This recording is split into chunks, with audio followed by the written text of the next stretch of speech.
Thank you for watching, liking, commenting, sharing, and subscribing right now. Thank you, Paul, for the introduction. It's kind of weird. Everybody's kind of spread out. That's cool. To provide a little bit of perspective, I've been a geek most of my life, and I'm now 35 years old. And I can say that most of my life I was a Windows user. I'm sorry. Don't worry. Obviously, I've seen a better path, and it's taken a while. In fact, it took 3 things for me to really throw myself deeper into this community. 3 things. First thing, Apple switching to the Intel platform. Second thing was Leopard, and the third thing was Vista. Truth. In fact, I was I guess you could say someone who really championed the idea of software on the Windows platform. Community leader, writing a lot about hardware and software, primarily that related to Windows. And when Vista Beta 2 started to ship out, I had the luck to meet Jim Alchin in person at a kind of like a blogger roundtable. And he said, well, give me your feedback. Tell me what you think. And I did. And I think the post Windows Vista Beta feedback, or Windows Vista feedback, had a list of like 100 or so my issues with Vista. Like, why did you use Tahoma, Times New Roman, and MS Sans Serif in the same window? Like, why? Putting out those small things, and I was kind of cast out from the Windows community because they said, who cares? Well, I do. I care. And long story short with that, one of my prized possessions is now a CD, or I guess a DVD, of Windows Vista Beta 2 autographed by Jim Alchin, under which he wrote, I'm sorry. Very true. In a traditional internet construct, or I suppose even further back, in a traditional community construct, we have these various layers to ourselves. And it's everywhere.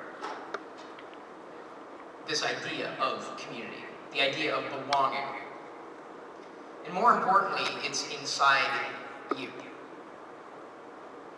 You are a walking Venn diagram. Hopefully, you understand what a Venn diagram is.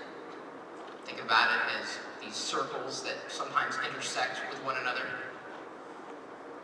And you are a part of all these various communities. So you may belong to, depends on where you're from. I'm from Seattle, so I belong to the Seattle community, but I'm also someone who is now a Mac user, so I cross over there, so there are other people in the middle that also live in Seattle in the Mac community. And there may be another layer in there, people who also own a Tenorion or some other piece of hardware, But the idea of community intersects and flows between. This idea, it goes with you, which is kind of an odd thing to think about, because the way the internet's set up, they're like set up in silos, where you have to say that you're someone's friend on this website, and then again on this website, and again on this website. It's very unintuitive, very non-user-centric, the idea of community. Oops. Let's try it again. It's kicking me out. Let's do this. Try it again. So it's already there, inside everybody.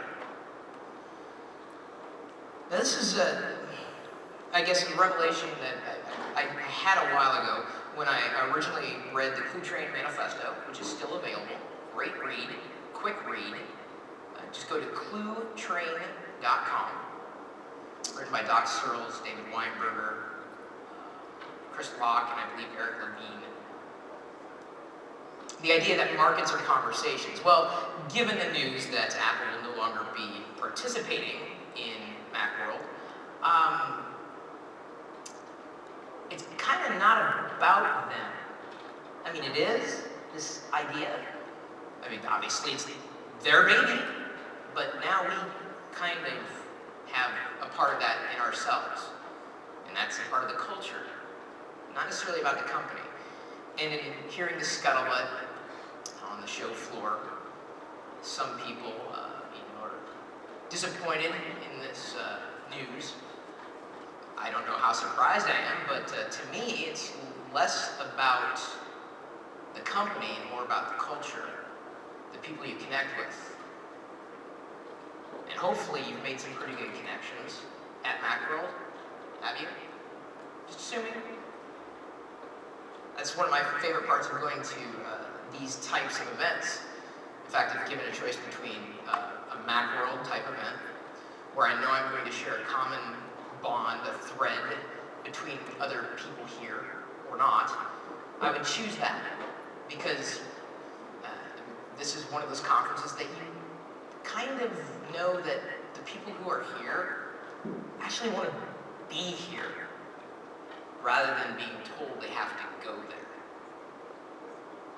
Doesn't matter how big a trade show floor is, it's all about the value of the connections that you make with people, whether it's online, offline. That's very, very community-centric, and not about, again, to put it in perspective, not necessarily so much about Apple, but the culture that it's now given to us. It's been bestowed upon us. This idea of community online used to exist, really, and as I said, in silos. Those walls are starting to be broken down. The idea of being able to connect with one person on one website and know that you're going to be able to connect with them everywhere else. Anybody on Twitter? Heard of Twitter? You tweet? I don't know about that word. I still don't know about that word. There are people who know me, and there are a lot of people who don't know me. That's fine.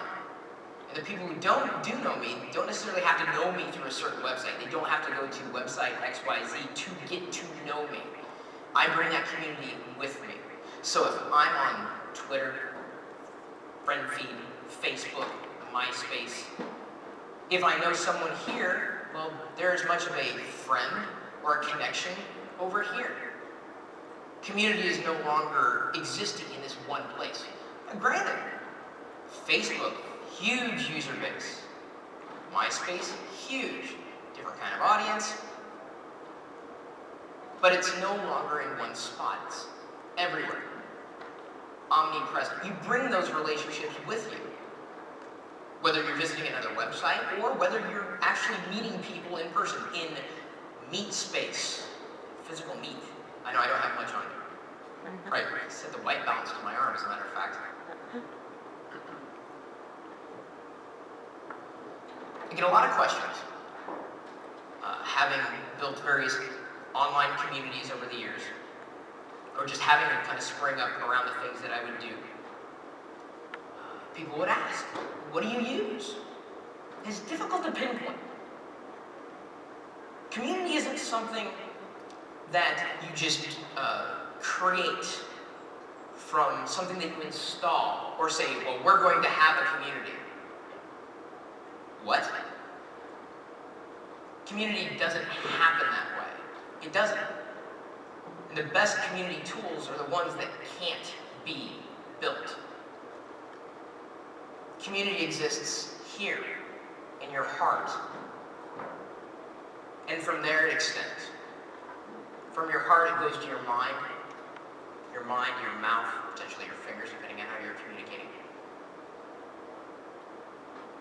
But the idea of putting something in front of a group of people and expecting it's going to happen is just, well, it's asinine to believe that. And I've known plenty of people who say, well, we started a forum, but nobody came.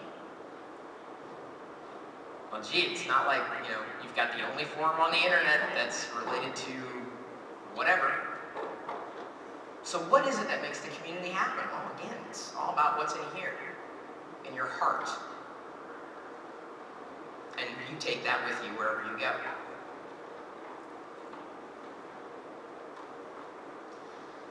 There are places, plenty of places you can go to connect with people.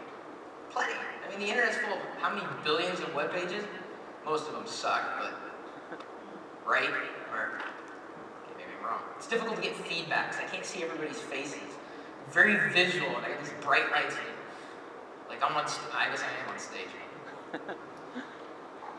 So these websites out there, these communities, they're a commodity because when one falls off, another one's going to spring up in its place. Usually, right? Something goes away, something else comes in. Same thing with, let's take for example, peer-to-peer networks. They go after one network, 3 more spring up in their place. Same thing with communities. So when one community starts to trail off, the idea of community will ebb and flow. It's just a natural progression of community. Always has been. Sometimes there will be highs, sometimes there will be lows. But people, the heart, that's something that transcends any tool. That's something you take with you.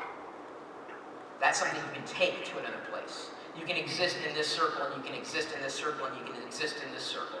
And if one circle goes away, another one will come up. You're still being served. And when your needs aren't being served in a community, in connecting with other people, what happens? Well, either you pick up the ball and you run with it, potentially on your own, potentially with friends, and sometimes you have to pick up that ball and you have to play the little red hen. You're familiar with that story? She wants to make some cornbread. She said, "Who wants to help me? I gotta plant the seeds." And all the animals go, "Well, not me, I'm too busy. Oh no, I can't do it, I can't do it, I can't do it." Until of course she goes all the way through and something beautiful has been created. And the people who are Johnny-come-latelys into it don't really have the opportunity to take advantage of the fruits of the little red hen's labors. The community works the same way. But of course, it's an ongoing process. I get a lot of, as I said, questions about community, especially from companies, and sometimes individuals too. Well, what happens if they say bad things? Oh, it's going to happen. That's a given. Well, do we, PR agency, do we put spin on it? No. No. You address it head on. You let it happen. You can't control that community. You can guide it. You can kind of let it go along, push it along, nudge it along, give it help when it needs to, water it, feed it. But when you start controlling it, and you exert too much control, it's restrictive. Community, it's organic. It starts here. And it can start on, around an event,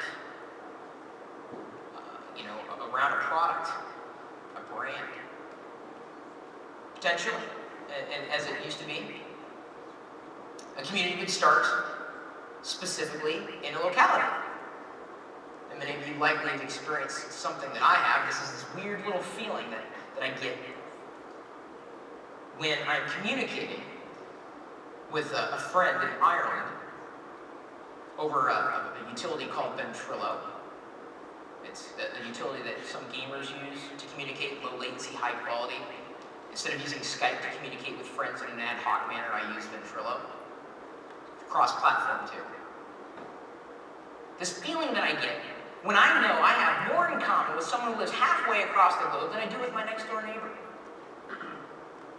That's a community. What kind of community I couldn't necessarily define. But I'm a part of something that I can't quite put my finger on. But it's strange. It's something new. You have something more in common with people who aren't in your vicinity. But you still feel very tied into them. You share something in common, an interest. You share a passion, a hobby.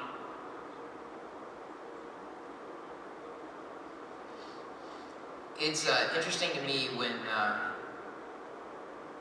people who begin to explore the idea of community, either creating one, a website with a series of tools, looking for leadership right up front. And it's good to have, the figurehead. You need someone who's going to get things going and always be responsible for various things inside the community. But I found over and over again, leadership will come forward. It will just come forward. It will just happen naturally. There's no rule written about this. The best leaders are the ones that spring out of the community because they have a pride. What's in their heart is translated. They have a pride. They protect their space. They become known inside the community. Passionate. They care. They weren't necessarily asked to lead. They just became that way. And yes, some people power trip. It's a given. But having a leadership title bestowed upon you inside a community without really having done anything for it doesn't quite work. It's a little disingenuous, that particular title, unless you have the credibility of everybody else inside your community. And again, that too ebbs and flows.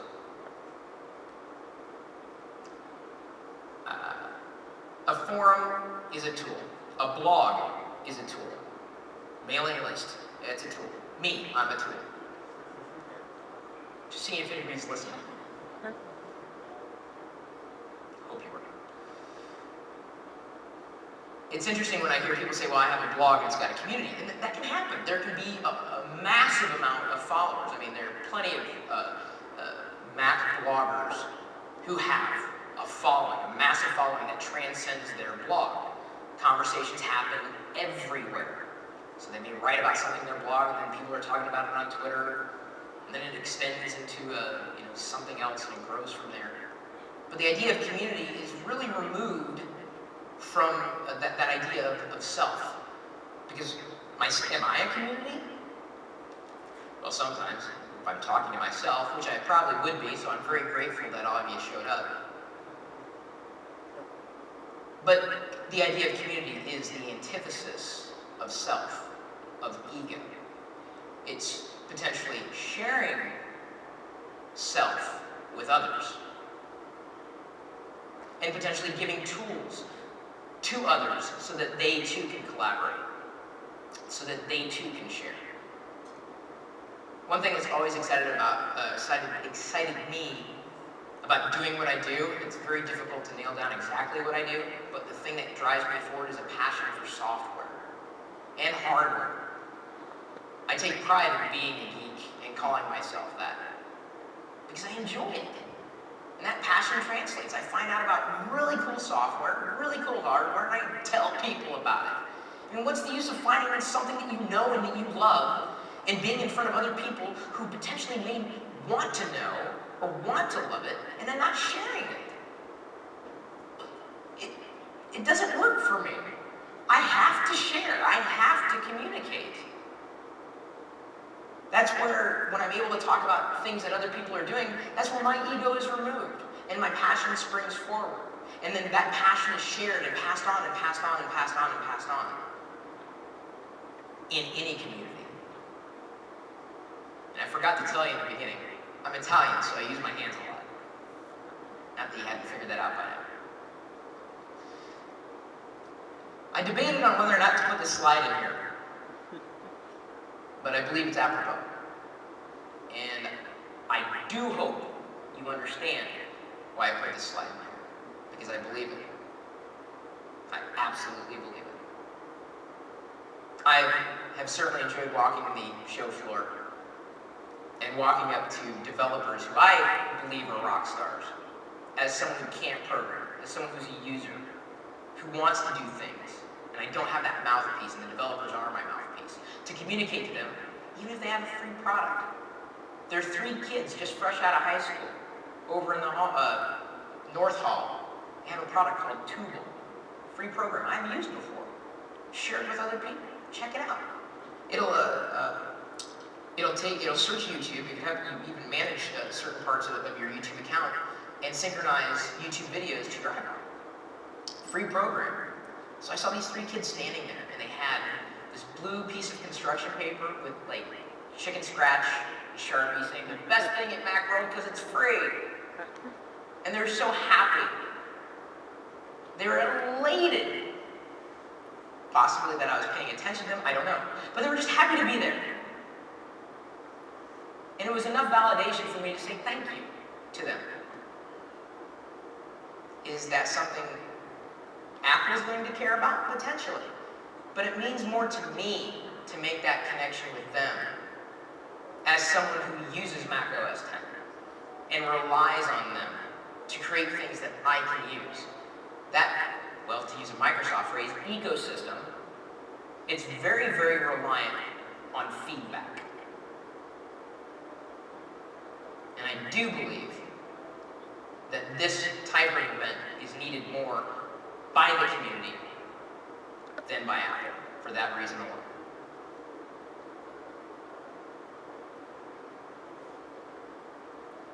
And to get back from the very beginning, community is where you make it happen. Sometimes it's planned, sometimes it's serendipity, just falling into it. Those discoveries you make when you open up and you communicate and you are yourself and you share your passions and you find other people who share your passions or share your thinking or ideas. Sometimes you follow someone else's leadership, and sometimes that leadership is kind of thrust upon you.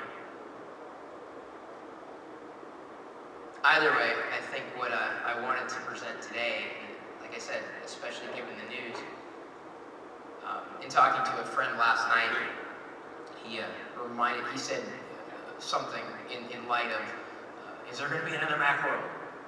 Yes. He said, you know, my father used to tell me, it's easier to tear down a barn than it is to raise it. I think, well, certainly the death of this community has been greatly exaggerated. But that community is something that each one of you carries inside. You carry it with you, no matter which bubble you exist in. I really have nothing else to say. If you want to find me on the web, just Google Chris. Thank you for your attention. Thank you for letting me into your